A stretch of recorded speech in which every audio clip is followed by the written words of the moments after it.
Live in three, two, I think it's already. one, and we're live right now. We've already been Okay. live for 5 seconds, six. So like, Okay. just yeah, hit us off. Well, we have Declan here, Bob across the ocean. Um, obviously, oceans apart. Hashtag ballin. Let me see. Yeah, that's pretty much what I got. I found this tie in here. Oh, it's not straight. Yeah, fix that time. Yeah, There we go. yeah. Okay, There here we you go. go. Now I you look. found this tie in here, so I put it on. Yeah. Yeah, I mean, here we are. Artem, Like, RDB, looking yeah. But fire. could you tell us a little bit, like, what's new in your life? Like, how is school going for you? Are you making new friends at school? Well, Mom, school is going pretty well. I think I'm taking a class about genetics and exercise science right now, and I think it's literally the most interesting thing I'm going to learn about all year, Mm. which is not really setting the standard very high. No. But what can you do? Sorry, I just looked at a book. I was distracted. But I think we should do an episode about genetics when I kind of have read through material and like learned about it more. And I think it's a great class so far. Yeah. So that's probably my favorite class right now, Mom. Let me see what else. What else did you ask me? Am I making new friends at school? Well, you're making new friends. Like, how is the food? Are you living by yourself or like Yes, death? I am living by myself. How is that? Do you like it? Yeah, it's pretty good. I've got space. Am I making new friends? No, of course not. No. Um, You want to tell us like how Iron Sports is going? Like, have you guys started yet, or like we are where's? starting tomorrow. Oh, well, that's fantastic. And here's the real kicker, Artie. There's 67 emails I on the email list. Oh yeah, no, I heard that. Like, I was talking to, I think it was Zach. He told me like the main gun like recruited I think like 30 people or like 15 or Dude, something. like that kid recruited a bunch of people and then quit. Yeah. Yo, you can't do that. Like he came up to me like 2 weeks ago and was like, "Hey man, so I just figured out that like I have this what do ATs call it? Clinical, right? Yeah, yeah, yeah. I think, It's yeah. like practical or something. I don't know what it's called. No, it's clinical, But he clinical. but he's like, "Yeah, I have clinical and I get out at like 6:30, so I can't make it." And I don't get it. It starts at 7, doesn't it? it starts at 6:45.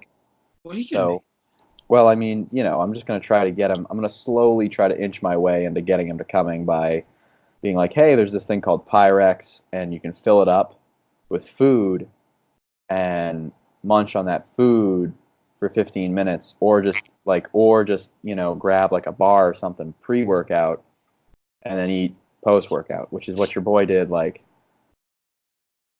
for like a year and a half with Iron Sports or something like that. So, there are options, but I'm just gonna, slowly make my way into introducing that thought to his brain. Yeah, you should definitely treat him like you're like a leopard approaching a gazelle. You have to be very cautious how you do this. Yeah, pretty much. That's how I'm doing it. Yeah, yeah. No, that's a very good strategy. I'm liking this new Declan. Yeah, You well, know? you can't freak out and be tougher at people. No, yeah, but in fact, before it was like you being like a gorilla and just fucking going through like straight up. Like now Yeah, you're more agile. You're more smooth. thank you. I know. I've become more Like nuanced. hair. I mean, just like I don't know what's going on. It's like a Again, different. I You know, combed my hair today instead of yeah, just like running the you, hand through it. dude. We don't do a podcast for 1 week and then look at you, man. Like you're just a whole different person. Hey, I mean to drop the old bomb here. The NHL is a little more professional because I had to like show up for a week. Yeah, fair enough. Fair enough. But anyhow, so today's topic is like, should we just like talk about just aerobic or anaerobic as well, or like just see what goes, kind of. Well, we're 18 minutes in.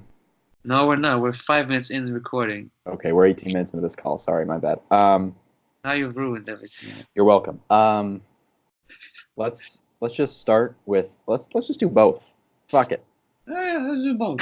Let's just do both. And then, because I mean, I already know that like I'm gonna go off because you know it happens. And Well, you want to start us off because like I feel that you know a bit more than me about conditioning. I feel, but yeah. all right. Well, like, oh no, because the thing is, I'm gonna tell you like because like the only thing I can tell you is that like the way I used to do it before, it's like you was always thought that you should go on these like long distance runs. Like for me, I play soccer or football if you call it everywhere else. It's like Soccer. We're in America here. well, you're in America, mate. Oh yeah. Anyhow, Everywhere is America. okay, fair enough. So in football, you always thought that like when as a kid you should just go these like long distance runs and like for an hour or 45 minutes, just like keeping it at like same tempo. But then, um, next thing you know, it's like them like all the actually strength coaches doing like working with football teams that saying that like no, you shouldn't do that. You should work more like game specific. So high intervals, basically like high interval training or kid training basically. And then like now going back to like if you've read Joel Jamieson's MMA conditioning, it's like the complete reverse of that. It's like you have to adopt like create like a nice base first where you actually have to do that stuff where you go for these just nice pace runs and like build that up first to get a nice like base like a solid floor and then you build it up like that. So it's like it's very different depending like where you come from and like the culture and everything. That's like just like a very broad statement. I think everybody can relate to that. Yeah. I think my whole goal is to not just like recite Joel Jamieson's book when talking about conditioning. Because like people can read it. No, that's gonna be hard though, because like It's short, it's easy, like it's effective. yeah. But I will say this: I think I read. Did I read that? I don't know. But a great pairing with Joel Jamieson's book is the fourth edition of human bioenergetics and its applications. It's like a thick black book. It's like 900 pages, and it's everything you would ever want to know about energy systems. Wow. And like it's not just energy systems, but it's like just physiology. Like it's literally the best book I've ever read on that stuff. I might reread it because it's just so good. Yeah. And it's like $100. Like it's cheap for that level of textbook. It's like from '05. But it like really I think okay. Let's just start real. I'm definitely gonna get into that, but like let's just start with conditioning. So I think with conditioning, like everything falls into like power and endurance for conditioning. Yeah. And I thought about it completely wrong when I first like started reading Jamieson's book and stuff like that. And I think like originally I was like, oh, like you just want to work like specifically what the sport requires. Like for soccer, right? Because we're talking about football. You want to work like endurance with my thought because like the game requires extremely like long bouts of play. Yeah. Yeah. But actually, like you want to start by working power, like that power end of the spectrum, because the thought process is something called a speed reserve, which I don't remember if Charlie Francis coined this, but the speed reserve is basically like, so if you sprint at, so like let's say you and I are both soccer players, right? Mm. And your maximum top speed is like 18 miles an hour, which it probably is realistically. And like my top speed's like 17 miles an hour. Mm. And so then like, right, if we're both running after the ball and we're running at the same speed because like I don't know why, but like we're just running it to the ball at the same speed, Yeah. then it's less fatiguing to you because it's less of a percentage of your top speed. Okay. Does that make sense? Yeah. Yeah. So like say like you're like, so if we're both running at the same speed, you're running at like 65% and I'm running at like 70% of my Yeah. top speed. Yeah. Okay. right? And so like even then, right, like if you're if you're playing hockey or something, then like you want to push the ceiling higher so that everything underneath the ceiling is easier. Yeah. So it's like that's kind of like something I've actually changed like pretty recently because like originally I would have programmed like pretty like high amounts of like glycolytic work for hockey players like Yeah. like glycolytic endurance, Yeah. but really what they need is more like I think like a glycolytic power because the aerobic system resynthesizes all the fuels anyways. Mm. So like you don't need to work on glycolytic endurance because they're not gonna go for longer than probably like the hockey shift will be 45 seconds and they won't even be like hard 45 seconds. You know, it'll be a hard like 20 seconds and then 25 probably like 25 seconds will be skating around or like at a lesser intensity than like what's demanded for glycolytic activity. Okay. Does that kind of make sense? Yeah, but I still feel like would you still feel like it's better to just like still start with the just like the general kind of solid base, like instead of going like straight into power and working on that?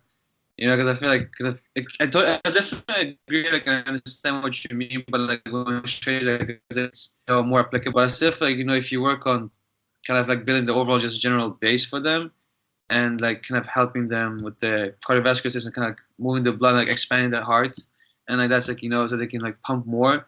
It's like I feel like then if you move on to the power stuff later on, like in a different phase, that it would like help them like still be able to do that, but like they won't be as fatigued, perhaps. Like I don't know. I'm just trying to. Um, so like the beautiful thing about power, and I'm probably wrong with this, but like the beautiful thing I think about power is that you have to train it under like non-fatigue. Like to Yeah. raise the ceiling, you can't fatigue yourself. So like if so, let's say I have someone doing like a non-specific conditioning interval for like soccer. Like I guess we're gonna just keep going with soccer, Yeah. Yeah. and I want to push like their alactic system to be really savage. Mm, And so like you know they're like hitting like alactic power, so like they've like squatted for for both speed and for strength, mm, and then they've done whatever, and then now we're on the conditioning and we're doing like a bike interval, right?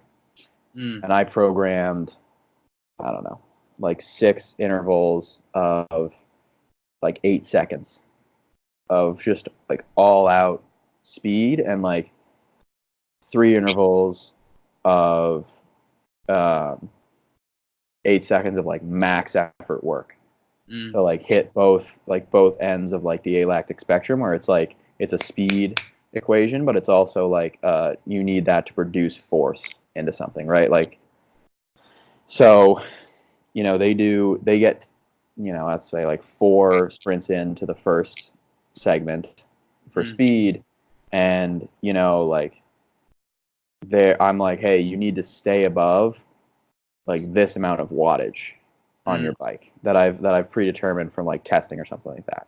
Okay. Yeah. So let's say they're at like and like I personally would use like Charlie Francis's model of like 95+%. So Mm, it's like I have them at like their maximum power output in 8 seconds is 1,000 watts on the mm, bike they're using. I'm like, hey, you have to stay at 950 or above.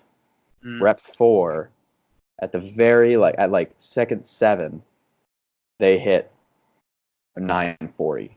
mm. You know, and at that point, it's like, hey, you're done. Yeah. Like that, like we have like the rest wasn't adequate for you, Uh, and you're now too fatigued. yeah. Rest 8 minutes, and then we're gonna go back through to the force side of this and do the 3 sets and like set again like right. So there's more weight involved with this one. So let's say their wattage was like 2,000 for that, Mm, right? So like 1,900 would be the wattage that they couldn't go under. mm, Again, like rep 2, second 6, they're at 1,850. Mm. Like, nope, like you're done. Okay. Like we like, and they'll probably be smacked after that because it's hard. Yeah. But like that's kind of what I would do for like an introductory, like power session. Okay. It would like not be, it wouldn't be max speed No. if it was the first day. It would Okay. probably be like max speed, like derivatives. Like we Mm. do sprint drills and like eccentric hamstring work, isometric hamstring work, Yeah. Yeah. um, and like positional work. But it Mm. wouldn't ever be like, all right, buddy, day one, here we go. You're gonna sprint. You know, like it might be like 10-yard accelerations. Yeah. Yeah. Yeah. Yeah. Like because like what I've found is like just going like incrementally slow with that kind of work, like power work is just like so much better than trying to dose huge amounts of it at first. Mm. Like this summer, I just had a client do like, he started with like, it would literally be just like 3 accelerations for 10 yards at the start of every workout, right? Mm. Then eventually, like, we started increasing the volume a little bit of those, like to like 4 or 5, and then like one day, then eventually, like, it went to one day where it was like 6 to 8 10-yard accelerations Mm. and 2 like max velocity sprints. Um, or like flying tens was what they were. And then eventually, like, there was one day where it was 6 to 8 20-yard sprints, and like we did that and like 2 aerobic days, and that was really like his conditioning where he like did tempo runs and that. Yeah. And then like and I was like, so like, how does it feel to skate? He's like, dude, I feel fucking sick. Like I'm killing it out there. Yeah. Like I don't feel like I'm gonna vomit every time I walk out onto the ice to do a shift anymore. Like I'm recovering. I'm like, yeah, great. Like boom, done. And that's just like my anecdotal evidence that it works. But that's just kind of like what I think about when it's conditioning time, I guess. That's fine. So, Is yeah, it but, yeah. Go ahead. Go ahead. Go ahead. because I mean, even if you can like, if you can raise the ceiling, you can repeat efforts at a higher level than you could beforehand. Mm. Mm. Good point. Good point. Yeah, it's like you would do this though, like in the beginning phases of a program, right? And then kind of like work Yeah. from. Yeah. Yeah. Makes sense. Hmm. Like, have you only done it for hockey? Like, is it like, would you do it in a different way, for a different sport? Like, you would approach it kind of like the same way as you would do for hockey. Um, it like yes and no. Like I probably would have. I just knew that like he wasn't in like a heavily ground contact based sport. Mm. Like if that makes sense. Like hockey has like extremely long ground contact times, Yeah. Yeah. and with soccer, like I probably would have reduced the volume on one of the days Mm. for the running, and the other day would have been like a bike or something like that. Mm. So like, and that's kind of how I would have done it. And then like they would have gotten other tempo work in, like probably more specifically through like dribbling drills and like small scrimmages and stuff like that. Yeah. Yeah. Yeah. Yeah. Uh, And like the small scrimmages and dribbling drills probably would have been controlled by like heart rate, and if I had it, like blood oxygenation. yeah. Yeah. I was gonna ask you about that with the hardware. Like, if that's something you would, because I feel that's a really good thing to use just to kind of more accurately keeping them like in the right zone. Because I feel like with the watts, it's like that's also a really good point of doing it. But it's like I feel like even like if you can do with the heart rate or combine those two, or just even just the heart rate, that's like you're basically good to go. Like just to kind of at least start off there, and then as you go forward, maybe something else. But yeah, Yeah, I've like personally I've gone back and forth between. like you need to fix like there's something. It's like fix the connection into like the computer or something. We good now? Yeah, no, you're good. Yeah. Okay. Yeah. Um, I've gone back and forth between using heart rate for people, like just because, like I don't know. I feel like sometimes just like you're just so conscious of having a strap on your chest, Yeah. Yeah. and just like because I don't know, it's just because I've read some stuff. Um, oh, what's the book called? It's such a good book too. It's all about like measuring fatigue. It's Mm. such a good book. But in the book, and it's like a really good book, where like it's very recent. I think it's from like 2018, and like none of the people are American, so it's like it's good. So it's Uh, like in the book, it states that like um, subjective measures mm. are extremely closely correlated, or even better than objective measures of fatigue Mm. and performance. So like Okay. the reason I would use um, what's it called? Heart rates would be probably to like say, okay, hey, you played X amount of time at this heart rate, Mm. and I'm gonna give you a load based off of that. Mm. Or I could say, um, or you could do like a trimp score where it's like you worked for X amount of time and you worked at this RPE for X amount of time, and then just combine. And I think it's like multiplying those numbers together and you get a score based off of like where like what the number is, right? And then like if you just combine that with like an average of everyone on the team, Mm. um, then basically you have your fatigue scores. Like if you have an average of the team and people are outside of those standard deviations, like Yeah. let's Yeah. say someone's like way like someone's trim score is way above that, Yeah. then Yeah. like depend like you have to look at the equation. Either they played at a small RPE Mm. or they played at a hot like they played at whatever RPE in a ton of minutes. You know what Yeah. I mean? And then at the other end of the spectrum, they either played like they didn't play at all or something like that. Yeah. Yeah. And so it's like two different ends of the spectrum. Yeah.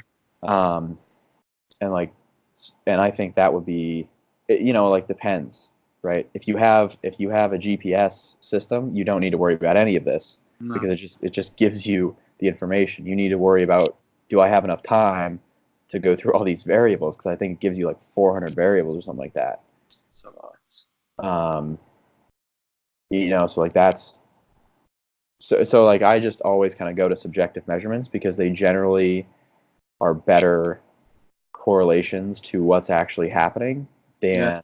than just like physiologically thinking it through. Like I like it more than I like the objective measurements in a strange way. Yeah. Yeah. Like the only real thing that like I really enjoy is the Moxie units, like the oxygenation saturation units. Mm-hmm. Um, because that's physiology happening in front of your face, and like you can't be like, well, how do you feel? And they're just like, I feel awesome, and you're just like, huh, well, you have no oxygen in your muscle right now, so like that can't be right. Like people are just like crying on the ground when they have no oxygen in the muscle. Yeah. Yeah. Or or it's like, or you can see like the venous occlusion or arterial occlusions happening, and you're just like, well, there's no chance you feel good right now because like carbon dioxide's building up, like bicarb is building up, hydrogen ions are building up. Like there's no way you feel good right now. Mm. Like you probably feel terrible, and they're like, yeah, like my quad is cramping, I can't contract my muscle anymore, dude. And you're just like, yeah, yeah. Yeah. Yeah. No, definitely. No, that's the thing too. Is like where I feel like in a team setting, it's kind of like if you're beginning like a conditioning program or something, like it's a really good thing to do. Like say you test them, it's like putting into like making it like a competitive, like testing something like it can be just like you know, 10-meter sprints, and just like making it competitive, like to see where everyone stands, because everyone's gonna be different. Like, there's gonna be people who are extremely like fast, and there's gonna be slower ones. But like making it competitive, because I feel like number one, like when you make it more competitive, that's like they actually give their all that way. Because if you don't make it competitive, it's like they'll do a good result, but it's like it won't be their like actually good, and because it's like not their best, it's kind of then messing up if you want to then create a conditioning plan where you're gonna go forward from there. So basically, it just ruins everything going forward. So that's kind of why I think it's really important, you know, as much as possible, especially in like at least in team settings. When it's like an individual person, if you're doing, you know, I feel like in martial arts sports, it's like think of something different. I think it might be a bit like not that much harder maybe, but like you know, it might be a bit more complicated to make it a more like competitive setting. But yeah, definitely team sports is like I feel it's like that's like key. You know, if you want to like get the best results and then just like have a nice base to work on, and then just like moving forward to that, because that way you're gonna get the most bang for your buck. You know, like it's they're gonna improve the most, and you're gonna get accurate stuff. But Yeah, like I agree, and like with when it comes to accuracy and testing, like you need to standardize and control for literally everything you can. yeah, yeah, Like, um, like experiences I've had in team testing in the past, it's just like the coach needs to not like the coach needs to shut up, basically. Like you yeah, need to stand there and just take the measurement. You can't be like, hey, let's go, man, jump high. Like, no, just say, hey, this is what we're gonna do. This is how I want you to do it. Meet the standard. No, you're good. And they do whatever testing. If it's a Wingate, if they do a bench press, like you can't be like screaming at them to get the bench press up. Like yeah, because if you're on a football team, and the senior lineman over there is getting yelled at to get the bench press up, but the freshman who no one knows is over there with like his roommate, and his roommate's like, yeah, buddy, go, and like the entire team is around the senior. Like, who do you think is going to perform better? yeah. Right? Like, and same thing, like caffeine. Caffeine has 1.5 million studies on it that state like it increases performance. Like either everyone gets caffeine or no one gets caffeine. Yeah, yeah, yeah. But that's also like a hard thing to you know, control too much, because like there's like caffeine in like also in foods. It's like we don't mean like even if Yeah. it's like a very small dose, that can also mess up the scores. You know, so I can also like play with the results. It's like it's a really hard thing to do. I feel like it's like in professional studies it might be a bit easier because like you have more control over them. But I feel like below professional levels, it's like much harder to do all these kind of tests because like, you don't really have that same well authority, but also like, kind of you know people have more kind of freedom, like they're doing whatever they want, like on their free time. Compared to a profession, it's like you're being paid like to do specific things, like you're supposed to show up or something. Well, below that, it's like you don't show up.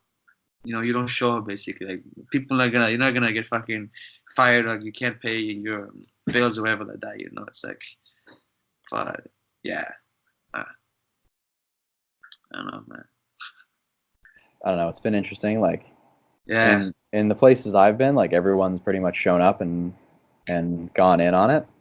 Um, there's very like I've never had an experience of like trying to get people to show up and they just like won't come to things yeah, except at iron sports because people are like, oh, I have homework, oh, I'm so busy, and then like 30 seconds later they're like out drinking. It's like, yeah.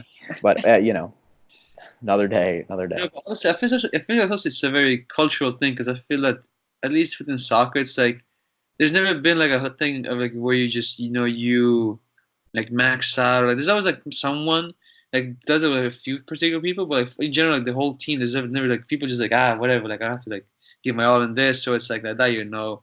So, but like compared to American football or football, if you want to say it like that, you know, it's like no matter what, like you're giving it your all in every single thing. You know, it's like you're always competitive on everything. Well, so it's very cultural things with like sports as well because like I feel like it's very like you know every basketball player you look at, for example, they just like all basketball players look like the most laziest bastards ever. Like they don't take anything seriously at all. For example, it's like that's the vibe you get from them.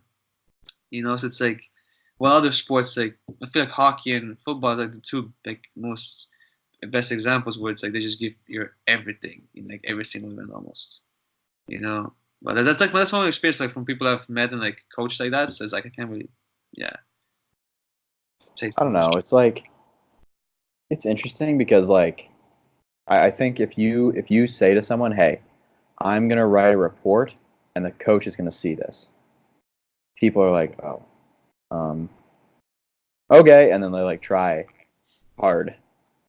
Yeah. Like you know what I mean? Like Yeah. that's Yeah. like the easiest. It's like not the best motivation, but like Yeah. But like it's decent enough to get like a good score out of someone. yeah, that's true. That's a good point. But I That's don't know. I Yeah, don't know. It's I just, don't know. But I still think like even then though, I don't know. I feel like there's like people still just gonna care. They're like, oh, whatever. But maybe though. But it definitely does help a little bit though. Like definitely right. But I don't know. I feel that's like a really hard thing. It's like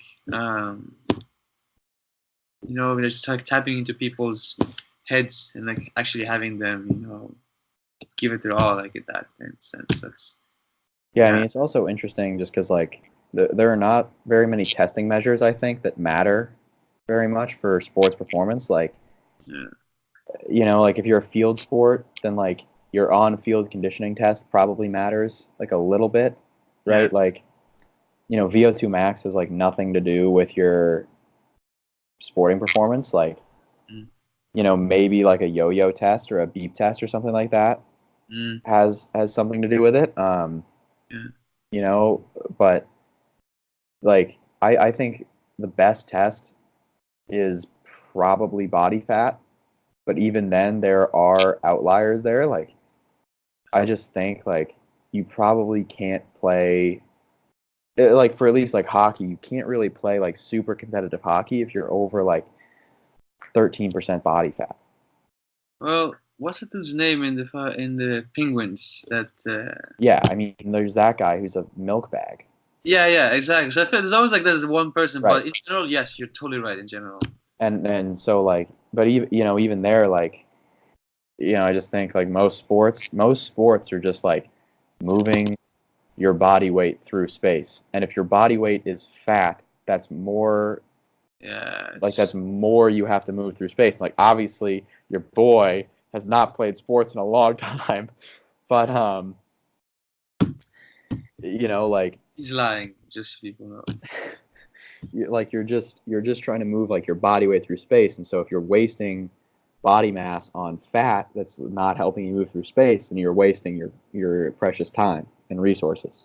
Mm, And so like that, that's just my opinion, is like body fat is probably one of the better measures you can take, yeah, uh, especially I think in season, because if you go in, I think if you go into the season with a little more body fat, that's good yeah, because you're about to experience a sudden increase in workload, yeah. and you need to like have some form of energy substrate like that's ready for this. I'm taking this tie off. I'm surprised you had him for so long, to be honest. I'm also surprised. Dude, man. Like, but the thing is also, like, I was gonna say, like that. I feel like these testing, like for example, Oh, like the yo-yo test or the beep test, whatever. Like, it's really just like for soccer. Then it's like I think they're completely unnecessary because they're well, number one, they're not really realistic because like you don't really like, sure you run without the ball, but I feel like as soon as I feel like a better thing to do is like play like a scrimmage of like a small sided game or even maybe 11v11 because that way it's like you're recreating like actually like what it would look like in a game and you just like because as soon as a ball is put into it, like some external object is put into it, like even though you're tired, like for example in a beep test, I'll just like give up. If there's a ball involved, I'm gonna still keep going because I'm thinking about all the result or like I gotta get there. So it's like you're still gonna go a bit further and you're gonna push yourself more. So that's kind of where like I don't like those tests. Like, whenever you do them as a team, you always like, oh, this is like so unnecessary. But the coaches like, oh, yes, this beep test is like gonna be perfect. I can see who's like conditioned, who's not, and like yes, it tells you, but I feel like it's not really that accurate. There's better things to do than a fucking beep test, to be honest. yeah, like I think if you were gonna test fitness, like you should probably do it in drills Mm, like of the sport, because like and I don't know anything about soccer because I've never, well, I did play soccer when I was like, no, like eight. 5. Like I was super young, Wow. and yeah, like I was super young. Well, tell us about football then. You played football, right? Yeah. So like I don't know, football is tough because well, no, like I'm just thinking like if you because soccer, right? Like soccer is generally predictable, but in my head, like it's generally predictable. Like you kind of know what's going to happen, but you don't like know what's going to happen. Yeah. Yeah. Okay. You Yeah. know, and so like if even like if the defensive scheme is the same and the play is the same, then like you know different things can happen. Mm. For like football, you know, the best example I can give is like my high school team. Literally every time we played, we ran the same like 4 plays for the first series. We started with like a halfback dive off of the right tackle, a halfback dive off the left tackle, fullback dive off the guard, a fullback dive off of the left guard. So we just went like right, left, just like inside. And so like my thought is if you structured the defense the same and the offense the same, then like you know what's going to happen, like to a general extent, right? Like the defense is going to flow to the same spot. The offense is going to flow to the same spot. The running back hypothetically should hit the same hole. Like Yeah. everything should be relatively the same. Yeah. Then you can track like heart rate or RPE across that, or like speed of movement across that. And if someone gets faster, their heart rate drops, or their RPE drops, Mm. then congratulations, you've actually made an actionable change in the sporting performance. Mm. You know, and like that's really I think like a gold standard test because it's relatively repeatable because you can just program the same play and the same defensive scheme repeatedly like over the course of like weeks and Mm. get relatively the same result. Yeah.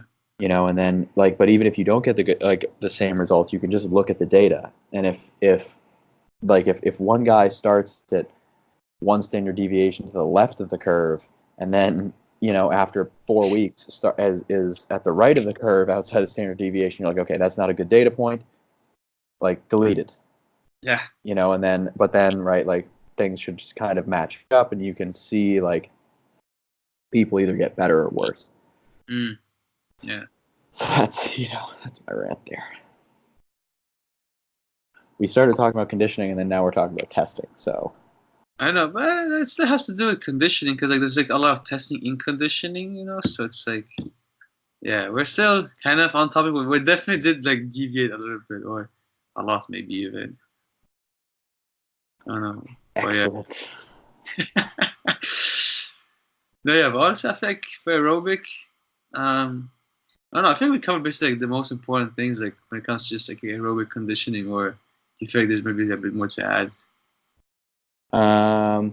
Yeah, I think so. Go ahead. Here we go.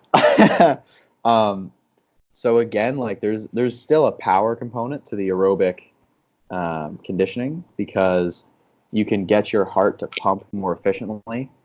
Um, so you need to working at higher intensity intervals is like the quote unquote power of the aerobic system. Mm. And like personally, I would say like you need to have something you can measure accurately against for that. So like there are a few things I want to talk about with this, but I'm trying to like organize my thoughts as I go. But so like for starters, right, there's something you can measure called critical power, which is pretty much, I think I've talked about this a little bit before, maybe, I don't remember.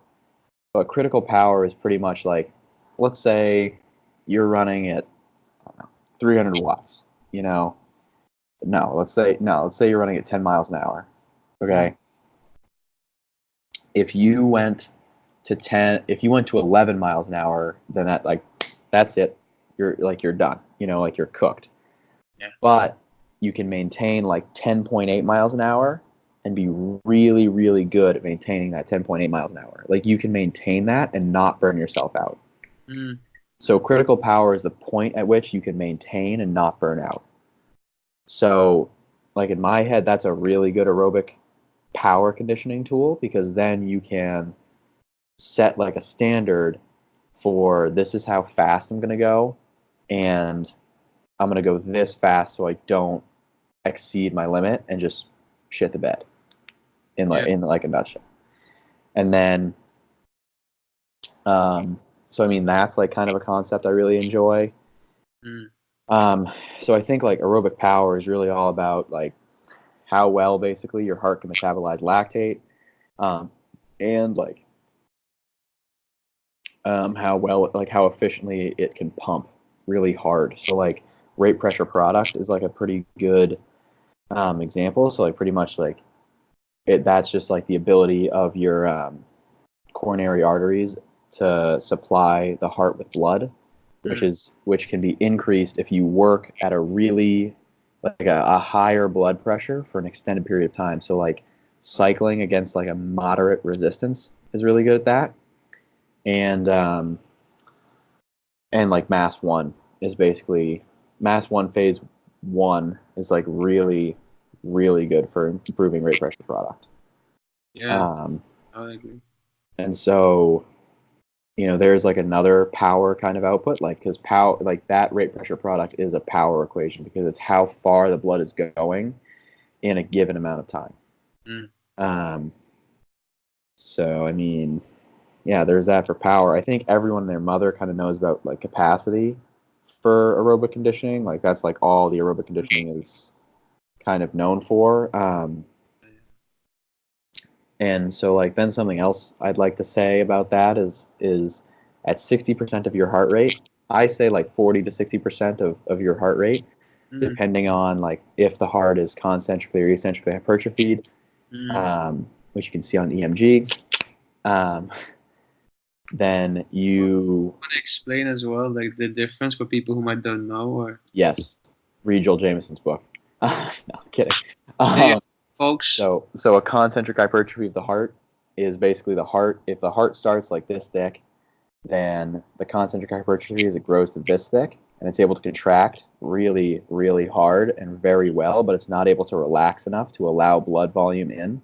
Mm. So like your stroke volume essentially decreases. Mm. Then if it eccentrically hypertrophies, this grows thinner and it's able to fill very well, and it's not able to contract as hard, but it's Yeah. able to fill and like your stroke volume increases basically. Yeah. Yeah. Um, Because you like eccentric, you can feel more blood. Concentric, you can't feel as much blood, but the contractions are quicker. yeah, Yeah, and just plain English for you people. yeah, and you're welcome. And so, but like the thing is that you can't eccentrically or concentrically hypertrophy your heart past age, I think it's 15. Oh, really? Yeah, like it's only in kids where you can do that. Oh, I didn't know that. Yeah. Are you So sure? yeah, positive. Damn. Like so you can make like minor changes to your heart, but Yeah. it's like you're pretty much stuck with what you got.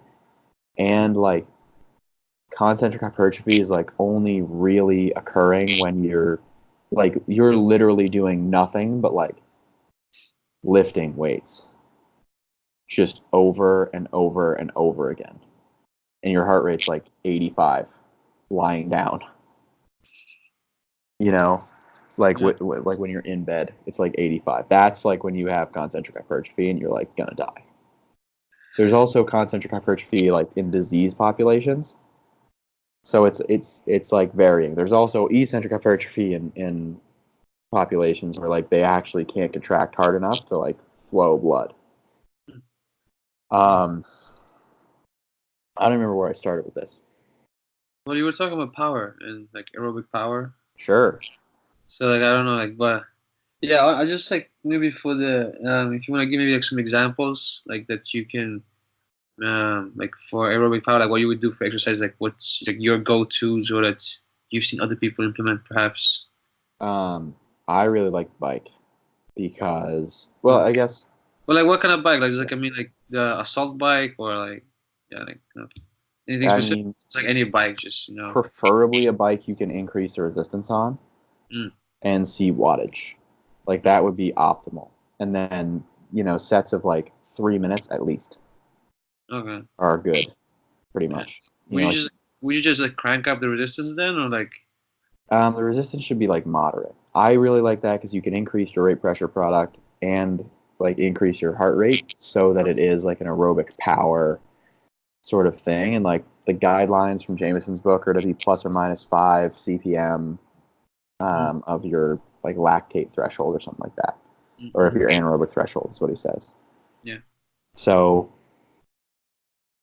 just jack your heart rate up, pretty much, but not too high. Like, But like, so, would you do anything for upper body, or like would you just focus on the lower body? I personally, that's a good question, actually. See, the thing with upper body is that it jacks. So upper body, I don't know if you caught this when we were in class for testing a prescription, but Lewis said this, and it's like she doesn't even know that she said it because it's amazing. But the upper body, if I'm bench pressing versus like goblet squatting or something like that, the bench press would jack my blood pressure up more than the lower body movement. No, I didn't catch that actually. She said that. I don't doubt that. Like that woman is something else. Exactly. She's awesome. But so that's the thing is like I would probably keep the lower body to it. Because like most sports are lower body dominant in terms of like the necessary conditioning from that like peripheral standpoint. Mm-hmm. And the upper body would just like I think would like get hard AF at some point if you were just like cranking upper body and you like your blood pressure would jack and you just be miserable. And like Yeah. Yeah, that's kind of the thing is because I feel it's pretty hard to find exercises that you can also work on the aerobic power for upper body. So it's like, and like you said, like most sports are lower body dominant, so there isn't really like any too much. Um, Jesus Christ. ow. Well, that just took me out of my. Welcome. Sorry. Excuse me. Oh, it's fine. Are you? God bless your kids. Okay. Thank you. Yeah. But yeah, like we just saying, like so if upper body, just not really need for it. There's like because just there is no need for it unless you're. I feel though the thing is like I do like the machine. I've never tried it, but I've always wanted to try. That thing where it's like you sit and you gotta climb like this, and you also it's like a rock climbing. I don't even know what the fuck. I don't even know what it's called. It's called a Versa climber. Oh, there you go. It's a Versa climber. So, but like that's something else I was gonna mention was like something kind of cool. It doesn't really relate to cardiac power because excuse you. Yes, thank you. The cardiac power is more of like a central conditioning piece. So like it's focusing on the heart and the lungs, rather than peripherally, which is like the muscle. And so the thing like the thing with muscle conditioning is that it's hard to do because so for that, like what's interesting is capillaries are laid down in whatever plane of motion and muscle tissue is worked. So like if I'm going to cut laterally in my sport and I need to be good at cutting laterally, then I need to work in a lateral plane of motion to become conditioned within that plane of motion and within those muscles. Dude, I actually have a thing about it because like I don't remember who or where I saw it, but it's like where they were talking about like how like every motion is vertical, even if you're going laterally, it's still a vertical. So like there isn't really any point of working on like the lateral work, and so you should like always be working on the verticals, like no matter what. Because like even if I'm moving laterally, it's like it's still kind of like a vertical motion, even though like, it doesn't look like that. But like, I don't remember exactly what I was talking about, but like. And there wasn't really anything to back it up, and they're just like, but it kind of did make some sense. But I wouldn't know if I would just like completely just like remove lateral work because I still think it's a good thing to do, just like kind of for motor control and just like becoming comfortable in that movement and like, doing that, sharp turns or whatever. So it's like, but yeah. Yeah, I'm gonna keep lateral movement in there. No, I'm not saying you should just take it away. I'm just saying like that's maybe kind of cut down on it a bit. But like I said, like I don't feel like there's a need to like completely remove it completely. But yeah, maybe there's like not put much as much emphasis on it. Yeah, I mean, like I think it just depends with the sport. Oh yeah, that is very true. Very true. Like, so like for example, I guess like a pretty good example here is like hockey. Like hockey has just constant groin strains, right? Yeah. And so like their adductors are, constantly messed up. And so like personally, I think that incorporating some level of aerobic conditioning for specifically like the frontal plane of motion where they can just like feel their adductors working is great, because the two things that dictate if a muscle is going to be like more likely to be injured or not is strength and aerobic conditioning, like aerobic capacity. So like either you're able to pull oxygen into a muscle or you're not. Like you have the mitochondrial system to pull it in, or you don't. And what? Why are you laughing? No, I'm agreeing with you. Oh, okay. And so like in my head, you can't like you can't load a side like a lateral step very heavy. So Yeah. like your best bet is probably to like rip it up going with conditioning. You know. Yeah. That's a good point. It's a good point. Yeah, and then like to just nerd out further in the peripheral conditioning side, like if you want like for repeat sprint intervals, it's the aerobic system that's really going to be doing work, because that like the mitochondria are going to resynthesize creatine phosphate for you. So because there's creatine that's actually stored in like the sarcoplasm because from diet and in the mitochondria. Then there's creatine kinase that's in the it's inside and outside the mitochondria actually. There's like it's weird, dude, because there's creatine kinase that's actually stored like on the mitochondria outer membrane, and then there's some that's inside the mitochondrial membrane. The inside mitochondrial membrane is actually able to resynthesize creatine phosphate, and then the creatine phosphate moves out through the outer membrane and into the sarcoplasm, where it's then able to buffer ATP more better. And yeah, I mean that's cool to me anyway. And so like that's really what I think you're working with a during the repeat sprints, because you're trying to get the energy system to replenish faster, but you're not going to be able to store more creatine most likely without fueling it from outside sources, like pretty much. And then so you need to either get more mitochondria, or you need to allow your mitochondria to do that faster. Yeah. So yeah, that's pretty much where I'm at.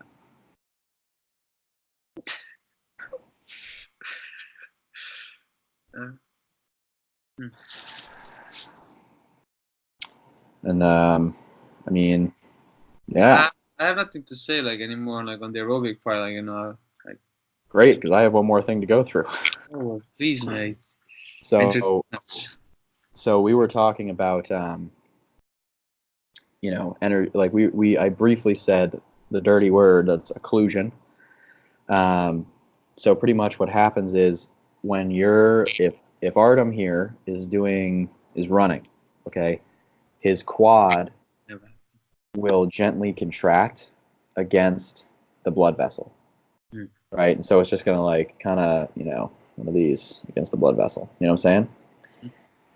But if you're like me, for example, and you just lift really heavy things constantly, and you need a lot of muscle tension to lift the heavy things, then your nervous system has developed a strategy to do that, which is just to clamp down and squeeze. So like it'll just push really hard against probably the venous end. If you have a vascular occlusion, then you're gonna die. But the venous occlusion will basically stop products from leaving. And so, right, if there's a buildup of carbon dioxide in that area, hemoglobin is more attracted to carbon dioxide than it is oxygen. So it'll probably dissociate from oxygen. Or well, if it's the venous side, then it already has carbon dioxide, but it's probably already filled. Like all 4 subunits are probably filled with carbon dioxide. So there's no like other way besides the less efficient pathway of converting it to carbonic acid through. Wait, no, it's not carbonic acid. Maybe it is carbonic acid. Yeah, it's carbonic acid. So converting it through to carbonic acid via the carbonic anhydrase. No, there's like some weird noise. Oh, okay. And so those 2 ways are just dumping it into the blood to be dissolved. Like then those 3 ways are just going to shoot it, right? And then it's pretty much all just being stored right there if you have a venous occlusion. So you're not like actually blowing off CO2. So you're not actually like clearing any of the byproducts. So it's just building up. Yeah. Which is obviously compromising muscular function. And if you're compromising muscular function, then you don't have something to condition. You just have a muscle that's breaking down slowly. And mitochondria that are breaking down slowly as well because of the muscle's fatigue. There are several reasons that mitochondria can just die. Like the concentration gradient can change and be inefficient. Water can change the concentration gradient. It can be inefficient. Like there can be a lack of. Well, there can be too much hydrogen. There can be too much calcium. So like these are all things that like could happen because of just the venous occlusion, right? And then a vascular occlusion, obviously nothing's like actually coming in, so oxygen's not coming in for you to actually use. And so, the aerobic conditioning side, like you have to be very careful that you're not actually occluding blood from the area, and at the same time, you also have to make sure that you're able to pull oxygen from the area because one, the signal to switch to an aerobic metabolism fully is reduced oxygen, so an oxygen with a hydrogen group attached. And then the other thing with that, I don't even know what I was going to say. Yeah, I mean, you just need to be able to pull oxygen pretty much. And you need to be able to relax and let carbon dioxide go through. Right? And so, like, then, I think, like, the final thing I'm going to say about conditioning, because we've been going for, like, I don't even know how long, is like, the pulmonary conditioning and diaphragmatic conditioning. Like, you need to be able to blow off carbon dioxide efficiently because, so if you're occluding, and you have a bunch of carbon dioxide, and you're coming back to the lungs with that blood cell, and you're not able to inhale and then just blow as much carbon dioxide out as you possibly can, then carbon dioxide, where is it going to go? It's not going to go anywhere. It's going to build up in the lungs. Then you're not going to be able to blow off carbon dioxide. And again, like I said before, hemoglobin is more attracted to carbon dioxide than it is to oxygen. So if you can efficiently blow off carbon dioxide, then it'll fully saturate with oxygen. There'll be all 4 subunits of hemoglobin will be attached to oxygen, then it'll bring it back to the muscle, and boom, you'll have oxygen. Amazing. But if you suck at blowing off CO2, then the hemoglobin is going to come with the red blood cell to the lung. It's going to try to dump the carbon dioxide, pick up oxygen. But if there's a ton of CO2 there, it's probably just going to pick up more CO2 and then bring it back to the muscle. So then not giving you enough oxygen to keep contracting. Go. Yeah, I was going to say, well, so what would you do then if you're not able to do this? Like, what if you are, like, shit at blowing out oxygen and carbon dioxide? Like, what do you do? Like, is there? You know what? I'm glad you asked. There's a few things you can do. Oh, One I would one love is to hear them. one is increasing your is training your respiratory muscle to exhale positionally. So PRI. So so if your rib cage is not in a good position, then man, I am so terrible with the intercostals. But I think it's the interior intercostals are the exhalation muscles, and the external intercostals are the inhalation muscles. So if you can reposition your rib cage, you can reposition your internal intercostals to do their jobs better. You can reposition your internal obliques to do their jobs better, and you can reposition your diaphragm to do its job better. So then, right, your musculature is positioned so that it can actually exhale and inhale, but mostly exhale. Then, physiologically speaking, you can use something called a Spiro Tiger, which is like, I don't know, $3,000, but that's where you're wrong. I created a Spiro Tiger out of PVC and balloon, and it works great. And so you basically take this thing, you exhale into it as hard as you can. Then you inhale back in, so it forces you to take in carbon dioxide, and then just exhale it out again, pretty much. Like exhale back into the balloon, or like just like take it off and then exhale? No, you're exhaling back into the balloon. Okay. And so pretty much like you're training your body to be able to exhale the carbon dioxide because personally how I do it is I'll put myself in a position where I can feel my internal obliques working, and then like exhale really forcefully, inhale slowly, and then exhale really forcefully. This drops it actually drops your oxygen saturation in the blood, because it like your body is doing something called a respiratory steal, where it takes where basically like the muscles of respiration will start to steal, like they'll start to shunt blood to themselves. Like your brain will start to shunt blood there. So like how exercise works is you vasodilate, you start to shunt blood from your guts to your muscles, and then eventually you start to shunt blood from your muscles to your skin because you've started to get way too hot, and then finally you shunt blood like in the final phase, like when you're really, really going for it here, like ultra marathon type stuff, you shunt blood from your skin to your inspiratory and expiratory muscles. And so that's called a respiratory, it's called a respiratory steal, I think is what I just said, right? But whatever. Yeah, no, it's something different, but whatever. So it basically like that's what happens.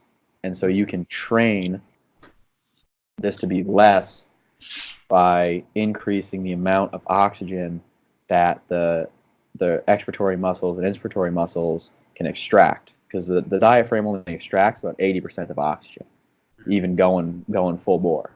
Yeah.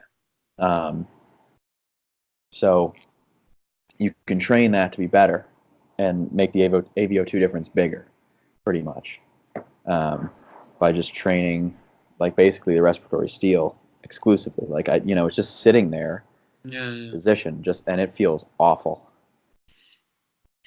But it's like it's a good conditioning tool because it helps you to both exhale carbon dioxide and to condition the diaphragm. Honestly, I feel like we should have like one video maybe in the future where it's like you actually performing this on someone, like doing it yourself, because I feel like I'm trying to imagine all of this, and it's like I can see it, but it's like also just like I don't know, I just can't see it also, I got you, bro. Let's see if I'm gonna try to find a video. Well, yeah, like if you can find a video, just like send the link and we'll just put it up in the description. Well, I'm about to show you this video. Well, oh, here it is. Works as well, I guess. So what's cool is like this thing was designed for like people with COPD. Okay, this is like I don't think anyone can see this, but like this is kind of like what we're looking at. Okay. I see. Huh. So it's pretty interesting. Yeah, that's actually pretty neat. That's not what I thought it was gonna look like at all. I was expecting something completely more whacked. Not gonna It's lie. like literally all you need is some PVC pipe, a balloon, and a pulse oximeter for your finger. Okay, that's not bad. That's like Yeah. Yeah, it's maybe $30. so basically just go and visit your grandma and you can just get all of that. Yes. I know. Like yeah, and Honestly though. yeah, dude. Like so it's kind of cool because like when you inhale, right, it's increasing the CO2 concentration. So it's actually it's pushing the oxygen dissociation curve is what's called to the right, and so pretty much more oxygen comes off of hemoglobin, Mm. and so you're actually like truly like getting the muscle or that the muscle you're working to pull oxygen from your blood. Mm. And then because you're exhaling so hard and you're not like you're when you're doing it, Mm. you're not breathing fast enough where CO2 can't actually clear. Mm. You're breathing long enough for CO2 to be removed. So it's a pretty savage conditioning tool. Huh. That is actually pretty savage, yo. And pretty Yeah, neat. so I mean, I think we murdered this conditioning, bro. I think I'm gonna take a drink. My mouth is dry. Ah, I know that's man. Hmm. Never heard of that though, like like the one you just mentioned. Like um, it's just yeah. But I gotta give it a try, I feel like, see what the hype is all about. you should. So let me see.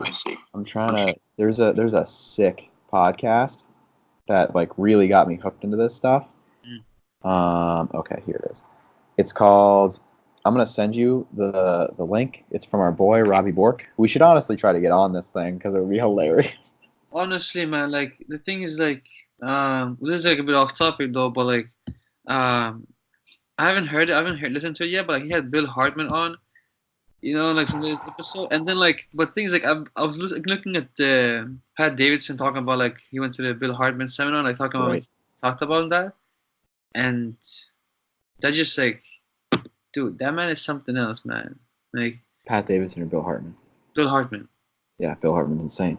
Like honestly, man, like just like talking about straight lines and how they form pyramids, and then like into spheres, and I'm like trying to understand even like half of it. I'm like, what the fuck?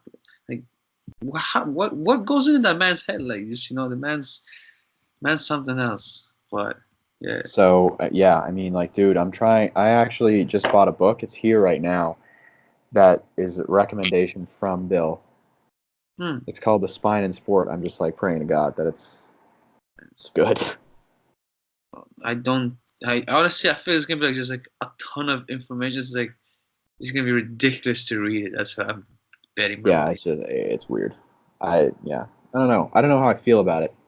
Because I just think like it's cool to think about like air spiraling in, and then being spiraled out, and like how we're basically just like one whole spiral, and the proteins that we have in our bodies are left-handed and right-handed, and how, like the way they spiral gives life like this left-handed orientation, and like that's great, but like I can't control, like I can't physically reach into you and control your nuclei.